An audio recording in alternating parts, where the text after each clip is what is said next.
Fala pessoal, tudo bem? Bom, vamos tentar tirar essas dúvidas que ficaram aí do capítulo 4. E para adiantar vocês, precisa que vocês lembrem algumas coisinhas. Então você tem que ter aí, lembrar que as formulinhas que a gente já viu no capítulo 1 e 2 continuam valendo, que aquela ideia de vetores continua valendo, e agora a gente vai misturar as duas.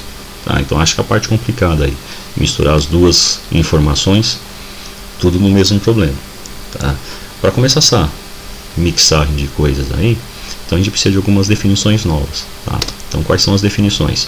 Já começa por aí uma grandeza nova chamada deslocamento vetorial. Então lembra que deslocamento é distância percorrida. Só que agora a gente vai pensar nessa distância a partir de um vetor. Como funciona? Então um esquema simples, olha aqui, eu tenho algo que lembra para vocês em um gráfico, que não é um gráfico, é só uma representação para você saber as posições x e y de cada ponto. E imagine que você tem aí o ponto A aqui e o ponto B aqui. E aí o seu deslocamento é você sair do A e chegar no B. Então aqui, esse é o deslocamento, apontado desse jeito. Mas como não tem nenhum número, não tem aqui também nenhuma representação numérica, a gente precisa de uma referência para poder fazer os cálculos. Então a referência geralmente é dada a partir aqui do começo do gráfico, onde cruza o x com y, tá? Aquele famoso ponto de origem. Tá? Se você lembrar da aula de vetor, fazer soma de vetores, a gente estava fazendo aquela ideia de fila de vetores, onde termina um, começa outro, e aí da base do começo da fila até onde aponta chega, você vai ter a sua soma. Do jeito que ficou aqui, a equação fica assim: vetor OA, esse, somado com o vetor AB, esse em vermelho, me dá vetor OB. Do jeito que está essa equação, não te ajuda muito, quando aparece esse vetor AB que apareceu aqui, que está misturado com uma soma, não está isolado. Então, isso aqui é uma notação só para a gente indicar na teoria como funciona. Na prática mesmo, quando chegar aos exercícios, a gente vai fazer por trigonometria, por seno, cosseno, Pitágoras. Tá? Então aqui eu coloquei um exemplo, aquela gradezinha lá que a gente já tinha feito nos exercícios de vetores, e os dois pontos, ponto A e ponto B. Eu quero calcular isso, qual que é a distância quando eu saio do A e vou para o B, essa flechinha azul aqui, quero saber o tamanho dela. Fecha o triângulo. Então você tem do ponto A, linha reta, até aqui, na linha que encontra horizontal ponto B. Na minha escala aqui, esse 11 está errado, tá? Na verdade seria 1, acho que bate duas vezes aí. Você vai ter cada quadradinho valendo 1 metro. Então esse aqui, 4 metros, e esse de baixo aqui, 3 metros.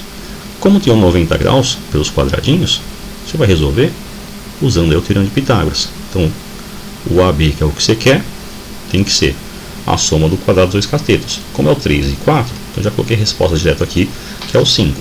Na diferença dos dois valores, você vai fazer lá a conta do Pitágoras por completo. Tá? Então na prática, você tem que saber isso, calcular quanto que é a distância. Não precisa se preocupar com esses nomes estranhos aqui não. Tá? Aqui é só uma anotação de indicação do que é na hora da organização da matéria. Na hora de você fazer exercício, vem pelo caminho mais simples mesmo. Tá? Organiza um pouquinho do jeito mais simples. Então essa é a primeira mudança. O deslocamento vetorial entra esses tamanhinhos, não é só uma distância em linha reta que nem a gente fazia no ΔS. Tá? A segunda, uma nova definição para aceleração. Até agora, a aceleração para a gente era só se o carro ficava mais rápido ou mais devagar, que era essa aceleração aqui, do sorvetão, do V igual a V0 mais AT do Torricelli. A gente simplesmente falava aceleração e ficava por isso mesmo. Agora a gente vai completar a informação. Então, essa aceleração que aparece nessas três fórmulas, o nome correto é falar aceleração tangencial ou aceleração escalar. O que ela faz? Muda o valor da velocidade, para mais ou para menos. E aí, como é vetor, então você tem que lembrar de desenhar agora as flechinhas. Você sempre vai falar isso, vai colocar a mesma direção da velocidade do corpo. Então ela ou aponta para o mesmo lado que a velocidade, ou ela vai estar ao contrário. Tá? Então isso que é a mudança na coisa que a gente já conhecia. Além disso, de desenhar a flecha de aceleração, a gente vai ter uma nova aceleração, uma chamada centrípeta, que a função dela é mudar a direção da velocidade. Então quando um corpo faz uma curva, quem está fazendo ela virar é a aceleração centrípeta. Tá? E aí como é que a gente vai desenhar? sempre ela apontando para o centro de uma circunferência. Então a circunferência às vezes está desenhada, às vezes não, e geralmente isso tumultua um pouquinho para a gente. Tá? Parte boa, tem uma formulinha pronta. Tá? Você vai ter uma forma que vai calcular sempre o valor para você dessa aceleração. Então é o valor da velocidade que o corpo tem, elevado ao quadrado, dividido pelo raio da circunferência. Lembrando, a circunferência nem sempre vai estar desenhada. Tá? E aí, essas duas acelerações juntas, tangencial e centrípeta, formam um negócio chamado aceleração vetorial. Tá? Eu coloquei aqui como total, mas na verdade é uma soma. Mas lembra que toda vez que a gente fala soma agora em vetor, é aquelas somas estranhas lá daqueles 4 casos que eu tinha falado antes. Tá? Então desenho completão, ó, com velocidade, a circunferência, a centrípeta, a tangencial e a aceleração vetorial. Vai ficar mais ou menos assim, ó. Velocidade indo para um certo lugar. Coloquei aqui horizontal para a direita. A minha aceleração tangencial acompanha. Então coloquei ela no mesmo sentido. Então aqui seria um caso de movimento acelerado. Se a tangencial tivesse apontada para trás e a velocidade desse jeito aqui, o movimento seria um movimento do tipo retardado. Tá? Aceleração nova, centrípeta, aponta para o centro da circunferência. Tá? O centro está aqui, ó. Essas duas acelerações, quando eu fecho a minha figura com vetores, tá? Vai me dar um vetor resultante. Esse verde que eu desenhei aqui. Esse vetor aqui resultante é o que eu chamei de aceleração total, que o nome correto é aceleração vetorial. Tá? Então agora vai ter uma mistura aí. Uma hora vai estar falando de tangencial, uma hora vai estar falando de centrípeta, e na pior das hipóteses, está falando para você aí dessa vetorial, que é a soma de todo mundo. Tá? Vem nos exercícios, ó, pegar os exercícios do livro para a gente resolver. O primeiro era um exercício conceitual, então deixa para vocês fazerem aí que eu acho que não tem muito problema. O segundo começa a tumultuar. Ó. O enunciado é grande e tem uma figura meio zoada. Olha, o enunciado diz assim: a figura representa um mapa da cidade de Victoria, o qual indica a direção das mãos de tráfego. Devido ao congestionamento, os veículos trafegam com a velocidade média de 18 km por hora. Cada quadra dessa cidade mede 200 metros por 200 metros, do centro de uma rua ao centro da outra. Uma ambulância localizada em A precisa pegar um doente localizado bem no meio da quadra em B, sem andar na contramão. Aí as perguntas: qual o menor tempo gasto em minutos no percurso de A para B? E item B: qual é o módulo do vetor velocidade média, aí eu especificamente em km por hora, entre os pontos A e B?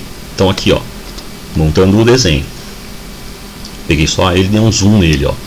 Ponto A onde está a ambulância, ponto B onde está a pessoa. Tem vários caminhos diferentes, lembrando que essas flechinhas em preto indicam qual que é o caminho que você pode fazer. No caso aqui, as mãos da rua.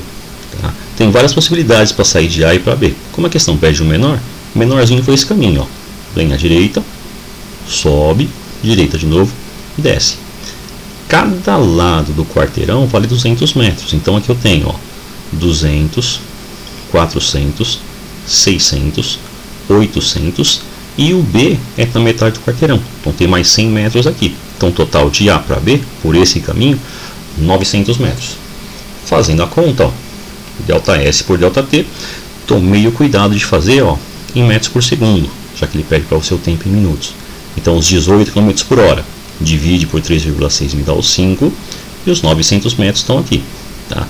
Multiplicando em cruz e isolando me dá 180 segundos, que dividindo por 60 me dá 3 minutos. Tá? Esse é o item A. Só calcular do jeitinho que a gente já calculado antes. Soma as distâncias e joga na equação. Onde vai tumultuar é o B, que ele pede aí velocidade vetorial. Então, de novo, mesmo desenho, ponto A aqui, ponto B aqui. O vetor que liga A para B é esse aqui, ó, coloquei em vermelho. Ele, eu tenho que calcular quanto que vale. De novo, é aquela coisinha do A, O, B, né? Um jeito mais fácil, ver o triângulo. Fechou um triângulo retângulo aqui, ó. Lembrando que cada quarteirão 200 metros. Então aqui eu tenho 200, 400 na horizontal. Aqui eu tenho 200 e mais metade, 300. De novo, é um triângulo pitagórico, onde eu tenho 300, 400. Então esse deslocamento de A para B me dá 500. Não vou fazer a continha do ladinho, só vou falar para vocês aí. Joga agora na formulinha delta S delta T. Só que como a questão que é em km por hora, então já fiz as transformações aqui de quem que é quem. Ó. O delta S, 500 metros, então 0,5. Esses 3 minutos dividido aí por 60 me dá 0,05 horas. Essa divisão, 10 km por hora. Tá? Então aqui a parte A, que a gente já sabia, o zigue-zague vai somando as distâncias. Item B, a ideia de vetor, faz o menor caminho que existe entre os dois, é uma linha reta só. Tá? Exercício 3, que é o que eu acho que tumultua. O enunciado diz assim: em um certo instante estão representadas a aceleração e a velocidade vetoriais de uma partícula. Já se liga aqui que falou aceleração, não falou escalar, não falou tangencial, não falou centrípeta. Então essa aceleração aqui já é a aceleração total, é a mistura das duas. Os módulos dessas grandezas estão indicados na figura. Módulo significa valor numérico, tá? Quanto que vale cada uma das grandezas. No instante considerado, o modo de aceleração escalar em metros por metro quadrado e o raio da curvatura em metros são respectivamente igual a quanto. Então ele quer que você calcule quanto que é a aceleração escalar, que é também a tangencial, e quanto que é o raio da circunferência, que não está desenhado aqui. Tá? Dá os valores de seno e cosseno para a gente trabalhar com eles aí por causa do ângulo ele fazer, porque ele fez. Então, ó, só vou fazer um zoom aqui na figura para fazer a resolução. Então, ó, torci ela um pouquinho, dei um zoom, mudou os valores aqui, ficou meio distorcido, mas a figura ficou assim, ó. Essa é a aceleração, essa é a velocidade. Fiz um vetor em cima da velocidade, que vai ser uma aceleração, e fiz um outro vetor perpendicular com a aceleração e perpendicular com a velocidade, que vai ser uma outra aceleração. Então aqui eu tenho, ó, a aceleração tangencial, a aceleração centrípeta, tá? E ângulo de 60 aqui. Seno e cosseno para o ângulo de 60. Então, ó, oposto adjacente de 60 me dá y sobre 4. Adjacente hipotenusa me dá o cosseno. Usando os valores que ele deu na questão, já fazendo as duas ao mesmo tempo, você vai ter 0,87 vezes 4 e 0,5 vezes 4, onde o x dá 2 e o y vai dar um valor decimal que eu aproximei aí para 3,5.